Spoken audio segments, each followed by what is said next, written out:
말씀. 예, 다 찾으셨으면 제가 먼저 23절 있습니다.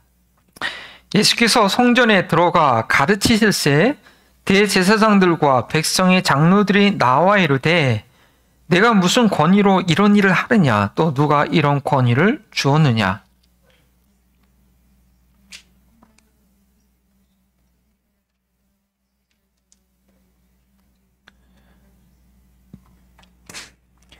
요한의 침례가 어디로부터 왔느냐, 하늘로부터냐 사람으로부터냐.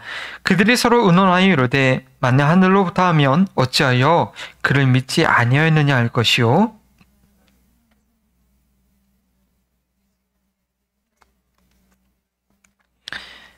예수께 대답하여 이르되 우리가 알지 못하노라 하니 예수께서 이르시되 나도 무슨 권위로 이런 일을 하는지 너희에게 이르지 아니하리라.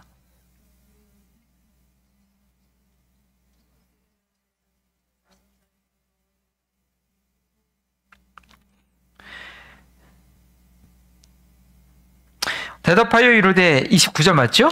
예, 대답하여 이르되 아버지 가겠나이다 하더니 가지 아니하고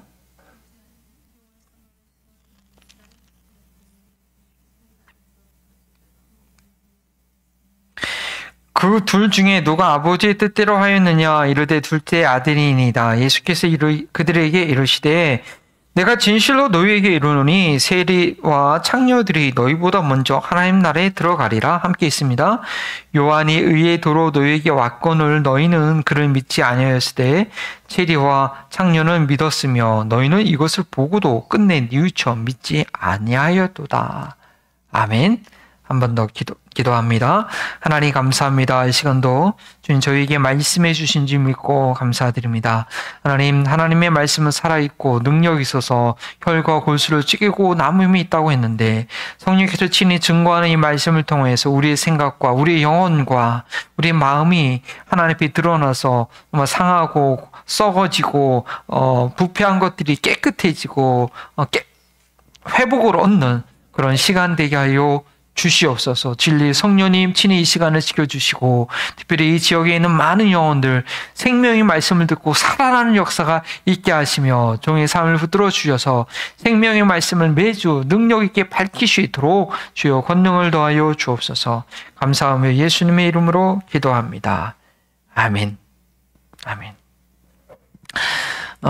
지난 주일날 우리 영원구원 금을연대 목사님들이 모임이 있었죠. 근데 목사님들 대부분 이제 개척교회 하시다 보니까 일을 하셔야 되는데 스쿨버스를 많이 운전하세요. 그래서 그러면서 하시는 얘기를 들었는데 약간은 좀 약간은 좀 이렇게 마음이 좀 안타까운 얘기인데 뭐냐면 이게 권위가 있을 때 말이 이렇게 실행되는 건데. 이제 운전을 하시다 보면 아이들 뒤에서 막 떠들고 운전은 위험한데 막 떠들고 뒤에서 자리에 앉지도 않고 이렇게 막 장난을 친단 말이에요. 그럼 완전히 위험하니까 이제 목사님들이 이제 좀 조용히 해라, 자리에 앉아라 얘기를 하면 애들이 콧방귀도 안 낀다는 거야. 모두 제 말을 안 한다. 근데 그 중에서 또 한 분 이렇게 얘기해요. 아유, 우리가 뭘 기도했습니까? 쟤네들이 운전하는 사람 무슨 권위가 쟤들한테 있게 또 아시안 아저씨가 운전하는데 쟤들한테 어떤 말이 먹히겠냐고. 쉽게 말하면 애들한테 아무 권위가 없는 거예요. 요즘 학교 학생들이 선생님 말도 안 듣는데 그 버스 운전하는 동양의 아저씨가 얘기한 말 듣겠냐. 그러니까 너무 속상해 하지 말라고. 예. 권위가 없는 거죠. 예. 애들한테는 그 운전하는 아저씨가 아무것도 아닌 거지. 예, 그래요. 예, 빨리 목사님들 이제 교회가 자립을 해서 이제 목회에 전념할 수 있어야 되는데 어쨌든 그런 얘기를 드리면서 오늘 본문 말씀이 이 권위에 가는 거예요. 권위라는 것은 위로부터 아래로 이렇게 미치는 영향력이거든요. 근데 왜 그러냐면 밑에서는 다 이해할 수 없어요. 예, 이해할 수 없고 볼 수 없기 때문에 그냥 위에서 말하는 대로 따라하는 것을 기뻐하고 그것을 당연히 여기는 것. 이게 권위예요, 권위. 어차피 밑에 있는 사람들은 위에서 무슨 결정을 하는지 보이지 않기 때문에 저들이 하는 것을 인정하고 저들이 결정하고 말하는 것이 옳다라는 것을 인정해서 나는 못하니까, 나는 알 수 없으니까 위에서 결정해 주는 것을 기쁨으로 따라가고 순종할 수 있는 게 권위예요. 근데 그런 것도 있죠. 권위주의. 위치는 위에 있긴 하는데 능력이 없어. 실력도 없어. 제대로 알지도 못해. 예. 그리고 따라서 하기만 원해. 따라서 했더니 다 망했어. 다 힘들어. 그리고 내가 위에 있으니까 내 말만 들으라고 그래. 그걸 뭐라고 해요? 권위는 하나도 없는데 권위만 내세우려고 하는 권위주의라고 하는 거죠. 형식주의라는 게 있잖아요. 형식주의. 예. 형식이 되게 중요해요. 아무리 내용이 좋아도 그거를 뭐 이렇게 가면은 이렇게 어떤 장소에 맞는 옷을 입고 가는지, 아니면 우리 우리 금요일 날 음식이 좋았는데 왜 그러냐면 이 그릇이 좋았어요. 예. 좀 맛있는 음식을 좋은 그릇에 담아야지 더 맛이 있는 거예요. 그래서 형식이라는 게 나쁜 게 아니라 형식이 좋은 거예요. 내용에 걸맞는 폼이 있어야 돼요. 근데 폼은 있는데 내용은 하나도 없어. 맨날 폼만 준비해. 그릇만 이쁜 걸로 준비했는데 음식은 하나도 맛이 없어. 그거 뭐라고 해요? 형식주의. 형식은 좋은 건데 내용이 없으면 형식주의가 돼요. 권위는 중요하고 좋은 건데 정말 권위가 없으면 권위주의가 되는 거죠. 그래서 권위를 주장하려고 하는 외형, 권위 의식만 있으면 이 꼴불견, 꼰대가 된다. 그죠? 꼰대. 부모들이 애들한테 꼰대가 된다. 본인들은 하지 않으면서 애들한테 뭐 하라고 잔소리하고 꼰대가 되는 거죠. 네. 근데 이 권위주의로 인해서 권위가 무시되는 그런 공동체, 권위가 인정되지 않는 공동체는 질 수가 없어요. 네. 사회가 무질서하게 돼요. 그래서 성경의 아주 중요한 가르침이 뭐냐면 정부의 권위를 인정하는 거예요. 정부를 대적하는 게 아니라 모든 권세는 하나님으로부터 났기 때문에 누가 대통령이 됐던 그 공동체가 세워지기 위해서 하나님께서 권력을 주신 거기 때문에 기본적으로 우리가 존경할 자를 존경하고 그 권세를 인정해야 된다. 그 권세를 대적하면 하나님을 대적하는 것이다. 라고 해서 공동체를 세우기 위해서 이 권위라는 것이 필요하기 때문에 성경에서 그렇게 가르칠 수 있죠. 물론 가장 큰 권세는, 가장 큰 권위는 뭐예요? 하나님이죠. 하나님. 그래서 예수님께서 그런 말씀하셨잖아요. 너희 땅에 있는 자를 아버지라 부르지 말라. 너희 아버지는 오직 하늘에 계신 하나님이다. 땅에 있는 자를 선생이라고 하지 말라. 지도자라고 하지 말라. 우리 지도자는 하나이니 그리스도다. 너희는 다 형제이니라. 가장 큰 권세와 권위는 하나님이죠. 그래서 정부나 부모가 하나님의 권세에 거스린다고 한다면 우리는 하나님의 권위를 먼저 따르는 게 맞죠? 네. 근데 그건 혼란스러워하지만 어쨌든 그렇게 권위가 중요한 거예요. 우리가 예수님의 말씀을 지금 우리가 마태복음을 하나씩 보고 있지만 다 몰라요. 다 이해할 수 없어요. 네. 죄악 가운데 있기 때문에. 하지만 우리가 예수님을 구세주다, 나의 구원자다, 하나님의 아들이라고 믿는 믿음이 있으면 우리 예수님 말씀 다 이해되지 않더라도 예수님이 말씀하셨으니까 그 권위에 순종하게 되는 거예요. 우리가 말씀대로 순종하지 못하는 것은 왜 그러느냐? 실제로는 그 예수님의 권위가 내 위에 없는 거예요. 예수님의 권위에 실제로는 인정하지 않고 있어서 그래요. 예수님을 믿는다는 것은 예수님이 구세주라는 것. 그리고 세상 권력자처럼 그런 것이 아니라 나를 위해서 희생하시고 죽으시고 부활하신 하늘과 땅의 모든 권세를 가지신 분이고 그분의 모든 생명의 주권이 그분 가운데 있다라는 것을 믿기 때문에 예수님 하신 말씀이 야 그게 정말 가능할까? 오른뺨을 때리면 내가 왼뺨도 돌려줘야 돼? 그렇게 맨날 당하고만 살아도 내가 살 수 있을까? 이해는 안 되지만 예수님께서 말씀하셨기 때문에 우리는 순종할 수 있는 것은 예수님의 권위를 인정하기 때문입니다. 그런데 실제로는 나의 자아나 나의 경험이나 특히 우리 내 생각이나 느낌 그것이 예수님의 권위를 무시하고 있어서 순종하지 못하는 경우가 많습니다. 사실은 예수님의 권위를 제대로 경험하지 못한 것이죠. 예수님의 권위가 있는 분인 것을 모르는 거예요. 그러니까 다 여러분들 다 어렸을 때 침례를 받았는데 그런 경우죠. 너무 젊은이들이 너무 일찍 결혼을 해가지고 쉽게 이혼하는 경우. 너무 어려서 결혼한 거죠. 그렇죠? 네. 남편이 되는 것이 무엇인지, 아내가 되는 것이 무엇인지, 또 아이들의 부모가 되는 것이 생각도 안 해보고 둘이 너무 좋아가지고 고등학교 졸업하자 결혼해? 그럼 15은 너무 일찍 이혼해. 애가 태어나면 이제 너 모르는 상태에서 결혼을 해버려. 예수님을 믿고 믿는다고 하고 침례를 받았는데 뭘 일찍 받는 거 좋고 일찍 받아서 잘 훈련받아서 예수님께 순종하는 삶을 사는 거 어렸을 때부터 좋은 인격과 그 예수님과 교제하면서 사는 거 너무 중요해요. 근데 너무 일찍 침례를 받아가지고 예수님을 믿는 것이 뭔지 몰라요. 예수님께 순종하는 것이 예수님의 권세가 뭔지 몰라. 그냥 받으라고 해서 받았는데 그래서 나는 구원받은 줄 알고 그렇게 살고 겉모습은 있는데 실제 속으로는 예수님의 권위를 인정하지 않고 세상에서 내 자아를 기쁘게 하는 것에 몰입하게 되는 왜 그런 일들이 일어나느냐? 왜 대학교 가면 세상으로 빠지느냐? 네. 그러니까 쉽게 그냥 예수님과 금방 이혼해 보는 거예요. 네. 그런 경우가 있다는 거예요. 오늘 말씀도 보면 그런 이 권위에 관한 문제가 나옵니다. 예수님의 권위를 인정하지 않고 인정할 수 없고 인정한 척하고 싶지만 절대 그 속에서 받아들이지 못한 그들의 모습이 무엇인지 오늘 나와 있는 것이죠. 왜 나의 삶이 변하지 않을까? 왜 내 행동이 바뀌지 않을까? 결국 예수님의 권위를 인정하지 않기 때문입니다. 오늘 말씀의 권위를 인정하지 않는 이들의 변명과 그들의 삶이 무엇인지 아주 여실히 보여주고 있습니다. 변화 없는, 열매 없는 나의 삶도 그런 것이 아닌가 우리는 돌아보고 어떻게 매 순간의 삶 속에 예수님의 권위에 순종할 것인가 고민하는 저희들 되기 원합니다. 이 3절 말씀해 보니까 예수님께서 성전에 들어가서 가르치실세. 오늘 말씀은 예수님께서 성전 청결, 그렇죠? 3주전에 우리 이래가 처음 예배 드렸을 때 벌써 3주 전에 오늘 마지막 예배네요. 네. 처음에 성전 청결, 그 다음 주에 열매 없는 무화과 나무를 마르게 하신 이후에 이제 성전에 들어가서 본격적으로 하나님 나라를 가르치기 시작하면서 일어난 그런 문제인데 무슨 문제냐? 권위가 부딪히는 문제였어요. 마태복음 내용은 그동안 예수님께서 주로 이 갈릴리 변방에서 예루살렘이 아닌 물론 요한복음 보면은 예루살렘에서 가르친 내용들이 중간에 많이 나와요. 근데 공관복음은 예루살렘을 올라가는 것을 클라이맥스로 구조를 잡았기 때문에 예루살렘의 얘기가 맨 나중에 나와야죠. 그래서 그동안의 모든 가르침들은 이 갈릴리 주변에서 했던 가르침이었어요.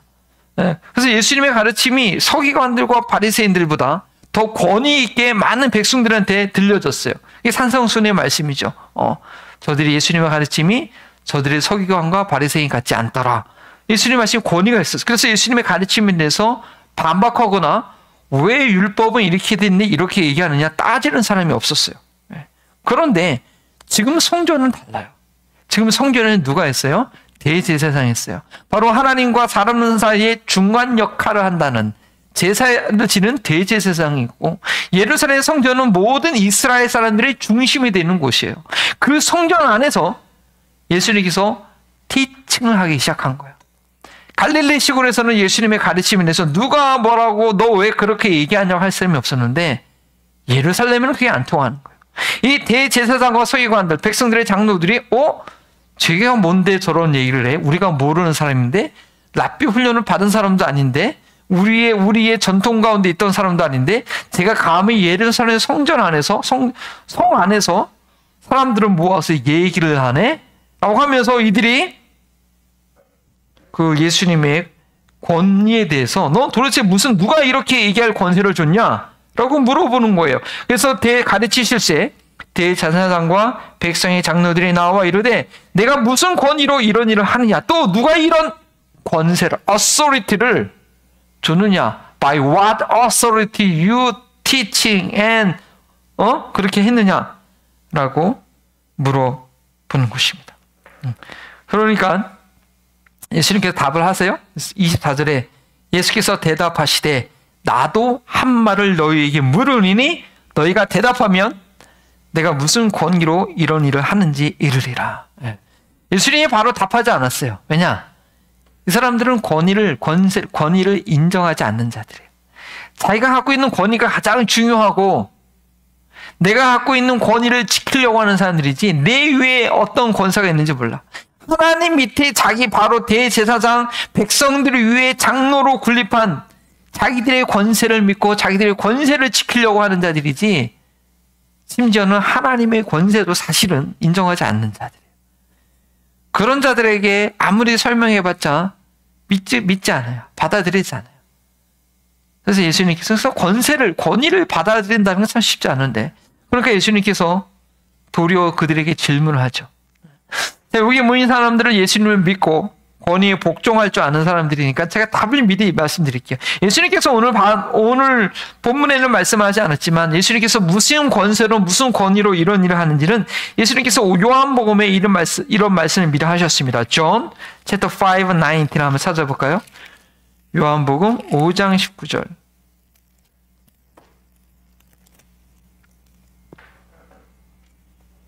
네, 다 같이 한번 찾았으면 읽읍시다. John 5:19. 자, 영어로 같이 읽을게요. So Jesus said to them, Truly, truly, I say to you, the Son can do nothing of his own accord, but only what he sees the Father doing. For whatever the Father does, that the Son do likewise. 예수님의 권위가 어디서 있냐? 하늘로부터 오는 거예요. 아버지께서 하시는 것을 그대로 따라서 하는 거예요. 아버지께서 내게 보여주신 것들을 하는 거예요. 그만큼 예수님은 하나님과의 친밀한 관계 가운데 있었기 때문에 전능하신 하나님께서 뭘 하기 원하시는지, 나사로를 살리기 원하셨기 때문에 나사로를 살리신 거고, 36년간 꼬부라 있던 그 사람을 안식일이었지만 하나님께서 저 영혼을 불쌍히 여겨서 살리기 원하셨기 때문에 하신 거예요. 예수는 혼자 자기 스스로 자기가 잘나서 하신 건 하나도 없어요. 아버지께서 아버지의 뜻대로만 하신 것이죠. 그게 예수님의 권세고, 그렇게 해서 하시니까 놀라운 기적과 능력이 나타나는 거고, 그 가르침에 누구 얘기 들어서 베껴서 얘기하는 게 아니라 아버지께서 가르쳐 주신 대로 하니까 하늘의 권세를 갖고 얘기를 하고, 그 하늘의 권세를 인정할 줄 아는 사람들은, 침례 요한의 침례를 받았던 사람들은 자기 죄를 회개하고 그 예수님의 말씀을 다 받아들이는 그런 놀라운 역사가 있었죠. 그러니까 믿지 않는 이들에게 예수님은 이렇게 물어봅니다. 뭐라고 물어봤죠? 자, 친구들 성경 읽었으니까 예수님께서 뭐라고 물어봤어요?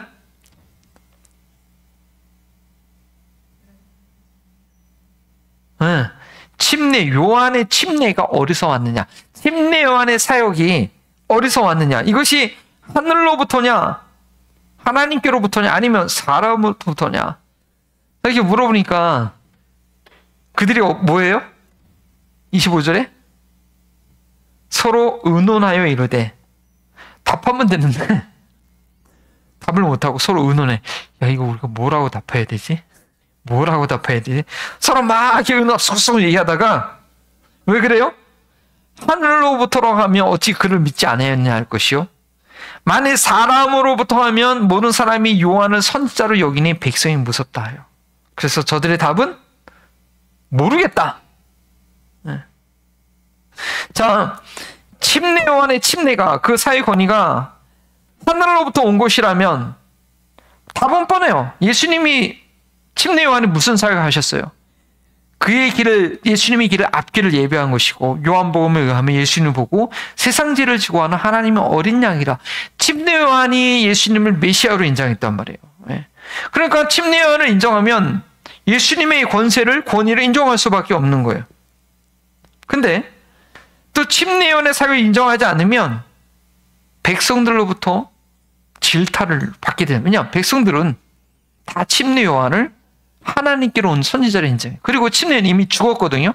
그 침례 요한은 사실은 이 예루살렘 성전에서 가서 뭐라고 하지 않았어요. 광야에서 오는 사람들에게 침례를 베풀었고, 바리새인과 제사장들이 왔는데 그들의 독사의 자식들이라고 욕은 했지만 별로 큰 충돌은 없었어요. 도리어 헤롯에게, 그 권세자에게 담대하게 얘기해서 옥에 갇혀서 목 베어 죽임을 당했기 때문에 그 당시에 누가 보더라도 침례 요한은 정말 하나님께로 온 선지자로 다 인정하고 있는. 그리고 이 예루살렘에 있던 대제사장이나 서기관들도 그다지 뭐 인정하기 싫지만, 뭐 자기들을 위협하는 그런 침례 요한의 사역은 아니었기 때문에, 그래, 거기 요단강에서 거기서 그러고 놀아, 우리는 우리 예루살렘 지키고 있으니까 별로 이렇게 크게 이렇게 거부할 상황은 아니었어요. 그리고 무엇보다 중요한 것은 백성들이 다 인정한단 말이에요. 근데 자기들이 침례요한을 거부하면 백성들로부터 인정을 받지 못하기 때문에 괜히 자기들의 권위가 이제 떨어진단 말이에요.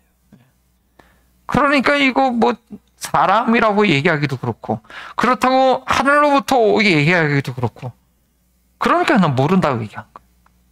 자, 하늘의 권위를 인정하지 아니려는 아주 비겁한 대응이죠.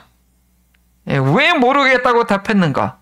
권위를 인정하기보다는 자기의 권위를 지키기 위해서 사람들에게 인정받는 것이 그들은 중요했던 것이죠. 사람들이 인정한 요한의 권위를 부정하지 못하면서도 또 그 권위에 순응하지 않는 이들의 모습인 거예요. 아직 모르는 것이 아니라 권위를 인정하기 싫고 또 권위를 빼앗기기 싫은 거예요. 이들의 유일한 관심은 자기의 체면, 그 예루살렘 성전에서의 이권, 자기 자신에 관한 것이었죠. 모른다고 답변은 믿지 않는다는 그런 말이나 별다르지 않는 그런 그들의 답이었습니다. 그래서 믿지 않는 이들에게는 아무리 설명해도 소용이 없기 때문에 예수님께서 그래서 처음부터 얘기를 안 하신 것이고 대신 그들에게 이야기를 하나 합니다. 이야기를 해요. 어떤 이야기를 해요?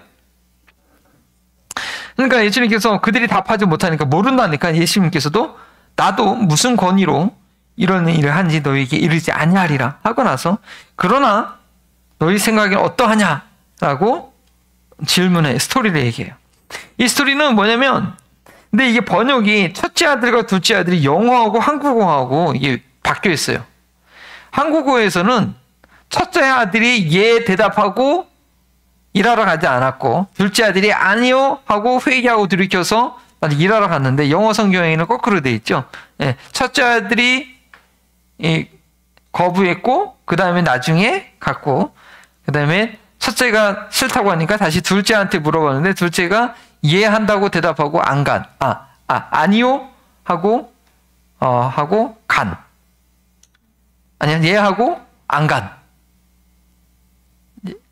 안 가. 근데 그게 이제, 이렇게 보면 이제 사본에서 차이가 나는데, 한국어 번역은, 이게 첫째가 유대인들을, 그 다음에 둘째 아들이 이제, 그냥 누가복음에 있는 탕자 비유처럼 거기에 비춰서 좀 그렇게 좀 바꿔서 번역을 한 거 이해하겠죠. 근데 뭐 중요한 것은 말하고 나서 말만 하고 따르지 않는 그런 사람들의 모습을 보여주는 거예요. 예수님께서 보여준 이 스토리는 권위를 인정하지 않는 자들의 실제적인 모습이에요. 말만 하고 순종하지 않는 아들의 이야기죠. 그래서 이 질문에 대해서 어떻게 해요? 그렇게 얘기하고 나서 31절에 둘 중에 누가 아버지의 뜻대로 하였느냐? 이거에 대해서 아주 이 대제사장과 장로들이 쉽게 답을 해요. 둘째 아들이니이다. 이것이 자기들에 관한 얘기인지는 모르고 그건 질문하니까 그건 상관없는 줄 알고 자기하고 상관없는 얘기인 줄 알고 자기들은 잘하고 있는 줄 알고 그렇게 쉽게 답하죠. 근데 결국 그것들이 그 얘기가 자기들에 관한 얘기였어요. 자, 어떤 얘기예요? 아버지가 오늘 한국어 버전으로 설명할게요. 첫째 아들한테 야 오늘 저 포도원에 가서 좀 일 좀 해라. 그러니까 이 아들이 아버지라고 얘기해요. 그리고 가겠나이다. 헬라 성경에는 큐리어스, 로드, 주님. 네 그렇습니다. 가겠습니다. 라고 했는데 나중에는 어떻게 해요? 말을 했는데 가보니까 그 시간에 없어. 말만 하고 행하지 않는 거죠. 이게 열매 없는 나무를 예수님이 저주한 거랑 마찬가지예요. 무화과 나무에 가지가 있으면 당연히 열매가 있는 거죠. 가서 보니까 가지는 무서운데 그 안에 열매가 하나도 없는 거예요. 사람을 속인 거죠. 간다고 대답해놓고 안 갈 거예요. 저도 지난주 말씀 보면서 제가 좀 조심하게 됐어요.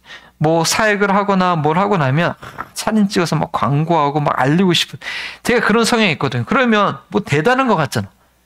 아직 뭐 열매도 없는데 꼭 열매가 있는 것처럼 내가 이제 이런 식으로 이런 식으로 하면 안 되겠다는 좀 그런 반성을 하게 됐는데 우리 사람들이 실제로 열매는 없으면서 그렇게 꾸미는 거지. 바로 그런 모습이에요.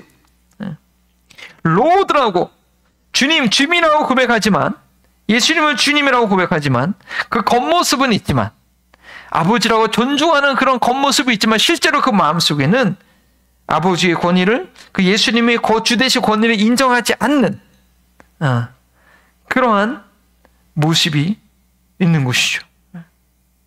예수님께서는 하늘과 땅의 모든 권세를 내가 가지고 있다고 그렇게 말씀하셨는데 그 권세를 인정하지 않는 거예요.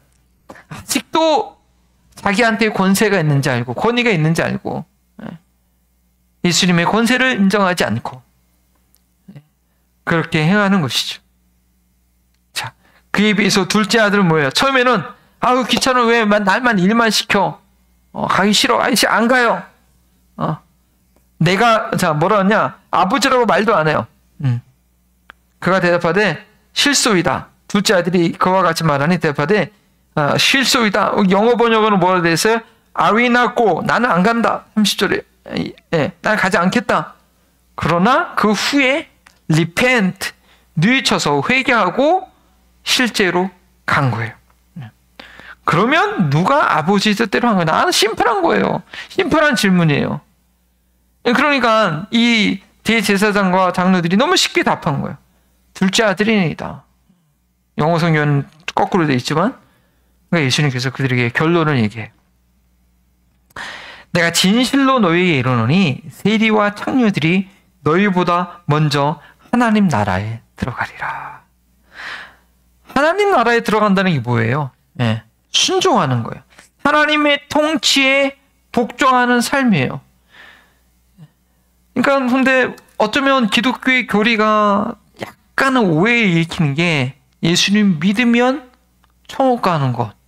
옛날에 면죄부 천주교가 부패해가지고 사람들이 죄를 아무리 져도 돈 주고 면죄부를 살면 죄가 다 용서받아서 난 천국 갈 수 있다. 돈을 좀 더 내면 연옥에 있는 내 조상도 천국 갈 수 있다. 그걸 개혁해서 프로테스탄트가 개신교가 됐는데 똑같은 모습을 하고 있어요. 전혀 하나님의 통치를 받지 않는데 예수님 믿으면 죽어서 천국 간다고 거기만 그것만 가르쳐요. 예수님 믿으면 구원받았다고 말하죠. 예수님 믿는 게 뭔지 몰라요. 하나님 나라에 들어가는 게 뭔지 몰라요.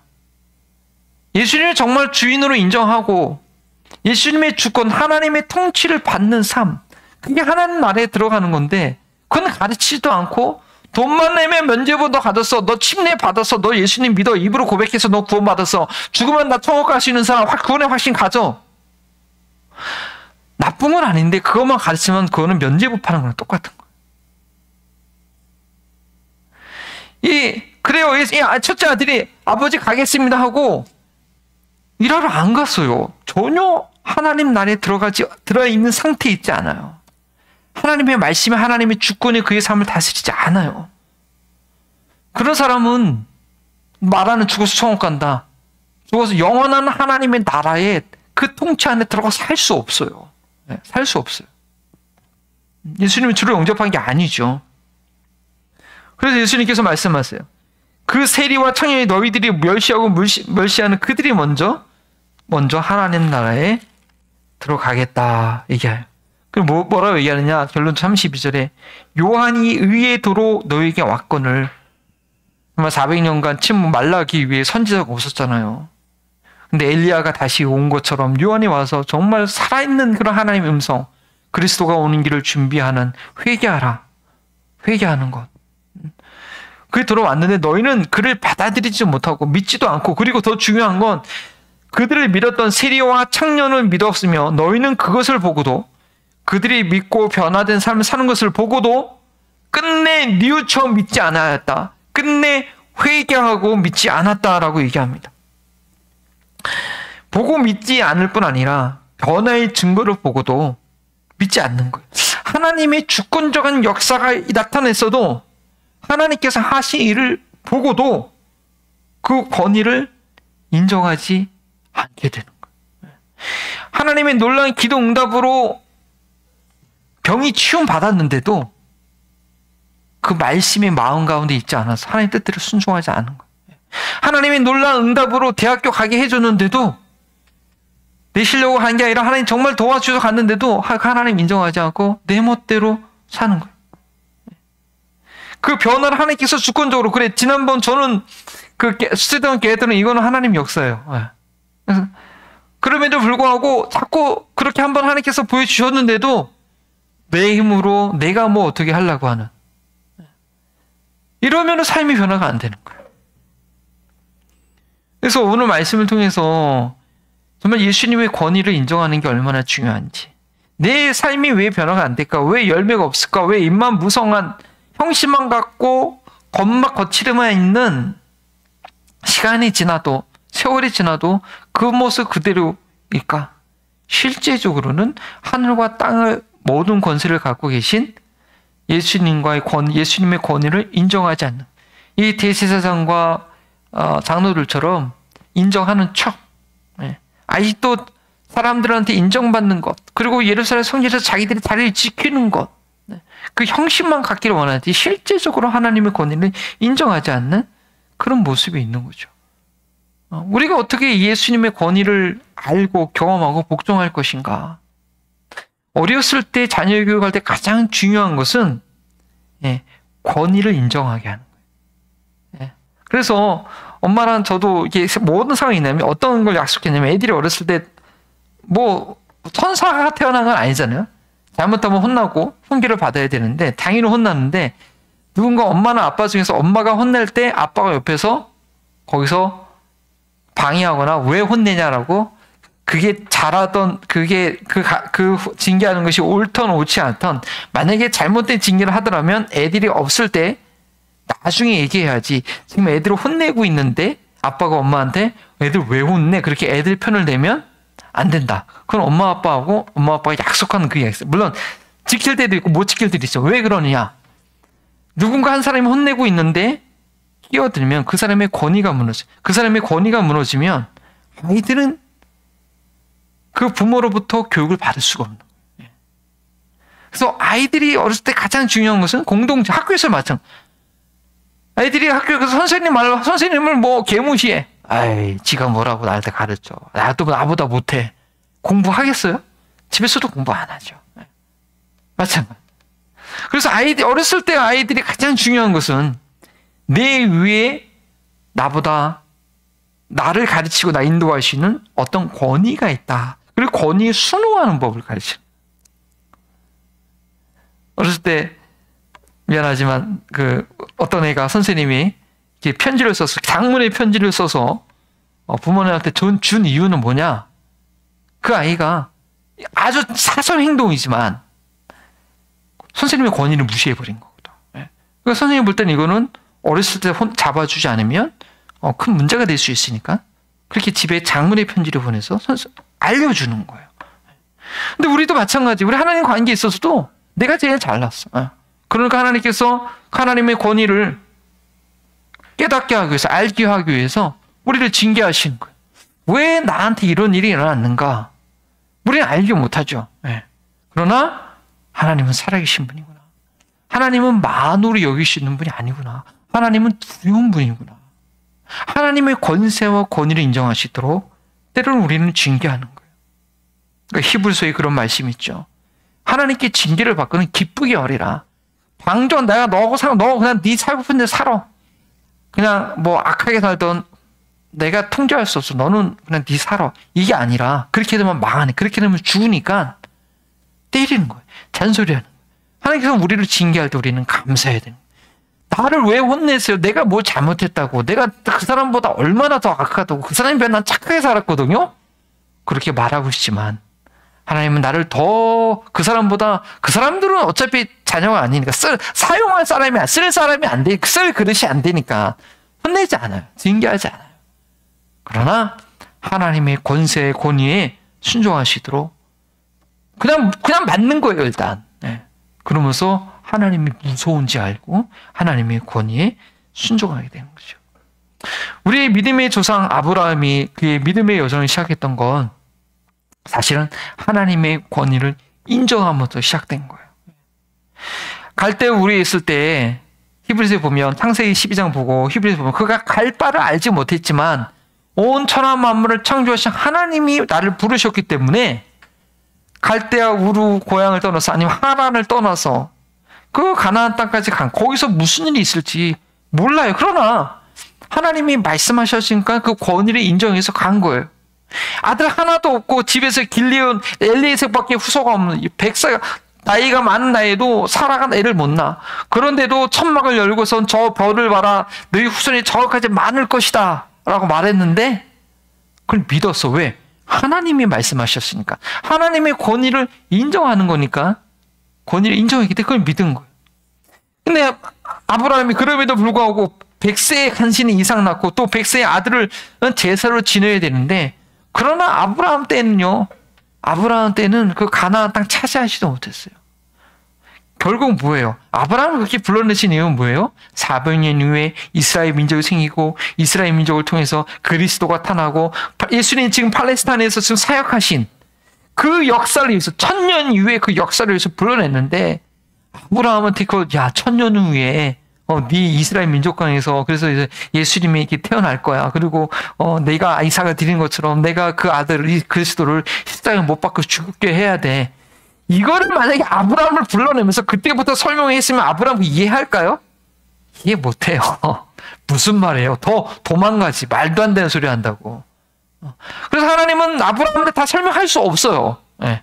그러나 아브라함은 그 하나님을 경외했기 때문에 그 하나님의 권위를 인정했기 때문에 그 하나님의 부르심에 순종하여 가나안 땅에서 무슨 적과 흐르는 땅이에요. 가뭄이 생겨가지고 이집트로 내려갈 수밖에 없는 땅이었는데 거기에 순종했고 100세에 낸 아들을 제물로 드리려고 할 때 드리는 하나님의 권위를 인정. 다 할 수 없지만 나 죽으라고 하는 하나님 나라에서 죽으면 어떻게 해요? 죽을 수 없어요. 늙으면 안 돼요. 그런데 하나님은 몇천 년 이후에 몇백 년 이후에 그림을 보시고 네가 지금 너 죽어야겠다. 아브라함 이삭 드려야겠다. 그거 다 설명한도 이해도 못하죠. 근데 하나님의 권위를 인정하면 하나님을 경외하면 거기에 순종할 수 있다는 거예요. 우리가 매 순간 예수님을 권위를 인정해야 되는데 어떻게 하느냐. 첫 번째는 예수님의 권위를 경험해야 돼. 예수님께서 지금 갈릴리 땅에서 많은 사역들, 많은 기적들을 행했잖아요. 예수님의 권세를 드러낸 거예요. 그래서 우리 삶 가운데 있지만 기도응답에 경험들이 있어야 돼요. 제가 가끔 간증하는 군대에 군종 입당하는 것. 근데 맨날 그 얘기만 우러먹을 수는 없고 사실은 좀 기도에서 정말 예수님께서 지금 행하시는구나. 어쩌면 교회 개척하면서 있었던 여러 가지 일들, 세탁소 일한 것이나 아니면 이 예배 건물 찾게 된 것이나 이거 어떤 분 다 기도. 이제 예수님께서 주관하시는구나. 지난주 금요일 학생들 모임들 예수님께서 주관하시는구나. 근데 이 사람이요. 그런 기도 응답을 얻어도 잊어버려요. 이 대제사장과 장로들이 저 창녀들이 저 세리장들이 자기 꽁꽁 안에 자기 세계에 묻어 있는 것이 아니라 자기 부끄러움을 다 드러내고 10년 안에 가서 자기 죄를 회개하고 변화된 삶을 보면서도 그 권위를 인정하지 않았던 것처럼 우리는 기도응답을 받으면서도 기도응답을 받고 역사가 일어났음에도 불구하고 여전히 예수님의 권위를 인정하지 않는 게 인간이라는 모습이라는 거예요. 어떻게 되느냐? 말씀을 알아야 돼요. 말씀이 내 삶 가운데 임해야 되고 말씀이 내 삶 가운데 깨달아져야 돼요. 그래서 성령의 음성을 들을 수 있어야 돼요. 말씀을 알아도 율법적으로 다른 사람한테 정죄하고 다른 사람들을 판단하는 데 쓰는 것이 아니라 그 말씀이 내 안에 있어서 성령께서 그 순간순간 깨닫게 하신 성령의 세미한 음성을 듣고 말씀이 이렇구나 라고 순종할 수 있어야 되는 거예요. 그래서 가장 중요한 질문은 그거죠. 옛날에 그런 책이 있었어요. 예수님이라면 어떻게 하셨을까? 내가 무슨 행동을 하기 전에 내가 무슨 말을 하기 전에 예수님이라면 어떻게 했었을까? 그래서 어떤 목사님이 목회를 하다가 성도들이 하도 변화가 안 되니까 한 달 동안 이런 캠페인 했어요. 여러분 이제 한 주간 살면서 꼭 기억하실 질문, 여러분 이해가 안 되고 화가 날 때마다 예수님이라면 어떻게 하셨을까? 한번 스스로에게 질문하고 한번 생각해 보십시오. 행동해 보시죠. 예수님의 권위를 인정하는 분이라면 그 순간 예수님의 음성을 듣고 예수님께서 원하신 대로 할 수 있겠죠. 그래서 우리 오늘 말씀을 통해서 내가 예수님을 믿는다고 하지만 실제로 내가 예수님의 권위를 인정하고 있는가? 그렇지 않는가? 우리 모습을 돌아보고 예수님의 권세를 더 경험하고 날마다 그 권세에 순종해가는 저희의 삶 될 수 있기를 바랍니다. 기도하시겠습니다. 주님 감사합니다. 이제 갈릴리사의 놀라운 사역을 마치고 예루살렘 성에 올라가셔서 십자가를 지시기 전, 하나님 나라의 귀한 가르침을 시작하기 전 권세의 권위의 문제에 부딪혔을 때 권위를 인정한 척하면서 배신하는 자기의 권위를 내세우고자 하는 이들의 어리석음을 드러내신 주님, 우리 삶 내가 예수님 믿는 척하지만 실제로 또 나의 명예와 나의 자아와 자기 가운데 묶여있는 죄들의 삶을 보게 하시고 불쌍히 여겨주시고 오늘도 하늘과 땅의 권세를 가지고 행하시는 주님을 경험하며 그 주님의 일하심에 순종하여 놀라운 역사를 경험하는 저희의 삶 될 수 있도록 주님 인도하여 주옵소서. 날마다 우리를 징계하시고 우리 삶을 하나님이 누구신지 가르쳐 주실 때 불평하고 원망하는 것이 아니라 감사함으로 배울 수 있는 저희를 되게 하여 주옵소서. 감사하며 예수님의 이름으로 기도합니다.